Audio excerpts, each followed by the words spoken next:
put in place for example, for public works sharing, and it's a pretty simple agreement. Basically, I'm responsible for my guys and my equipment, you're responsible for your guys and your equipment, and we'll go ahead and do the project.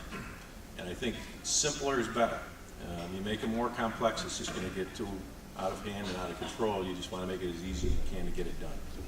Thanks again. Mayor Donovan, I'll say I've left the best for last here.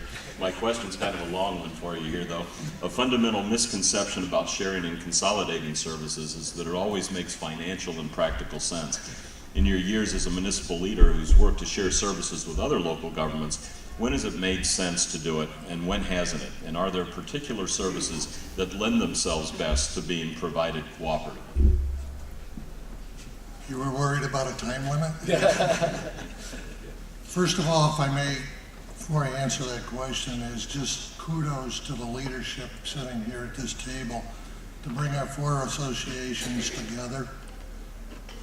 We went through a sales tax fight back in Onondaga County 4 years ago, and on the floor of the ledge, I said at that time, instead of cutting each other's throat locally, we need to organize our four associations, stand together and look at Albany and say no. And this is a huge start in that, and I commend all of you that are directly involved in this attempt, and for everybody that's here today to take the day to come and listen and hopefully participate down the road. I think this is a huge start towards getting the attention of the governor and the ledge. So I appreciate this effort. In terms of things that have worked, I have 7 pages here, and I'd be more than happy to share them with anybody that wants to contact me afterwards of things we've done that have worked. Probably most notably, most recent, I have a municipal ambulance, unionized, and we got to the point where we couldn't afford to staff the ambulance or hire appropriate management, and so it was like we're going to lose our ambulance, our community-based ambulance. So I put out an RFP and I told all the responders to be creative, and I had a corps from the other side of the county come forward with the idea, two-pronged. I'll manage your ambulance, and/or I'll manage and staff your ambulance.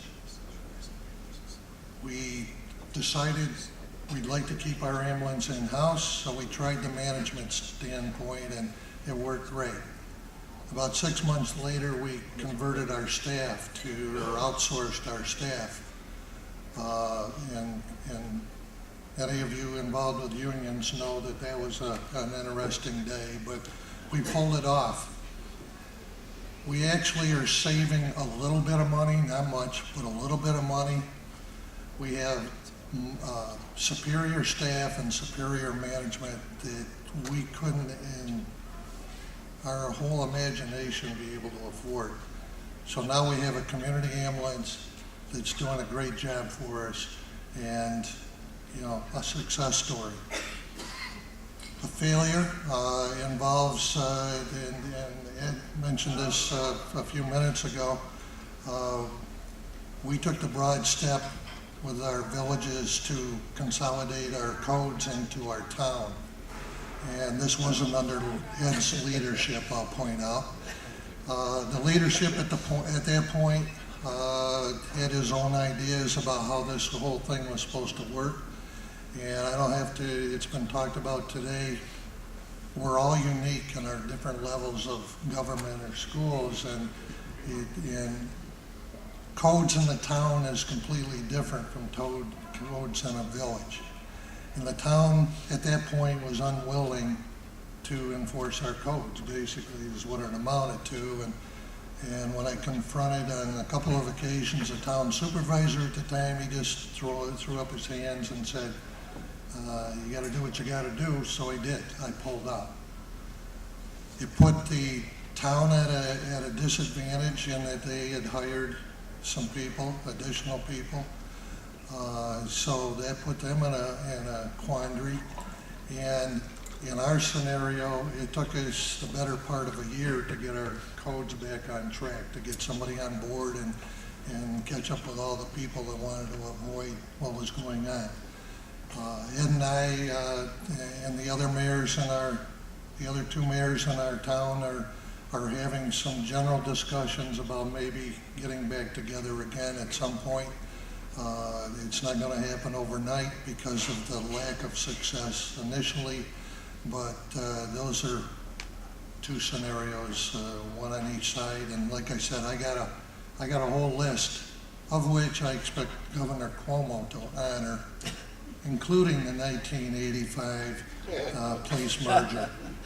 And I keep saying this every place I go, we did it because it made sense, not because we were forced to. Thank you, Mayor, I appreciate it.